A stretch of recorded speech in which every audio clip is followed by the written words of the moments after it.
যে ভীষণ ভয় করছে। গুহায় যদি বাঘ লুকিয়ে থাকে। কি যে বলিস না, থাকলে কি এতক্ষণে বার হতো না? ঘুমিয়েও তো থাকতে পারে। দাঁড়া দাঁড়া, আমি আগে ভেতরে ঢুকে দেখি।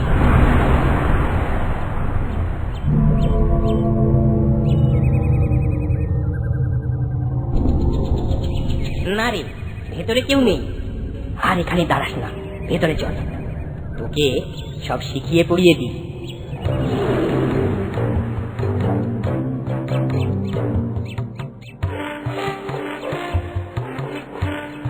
না, এতক্ষণ ঘোরাঘুরি করে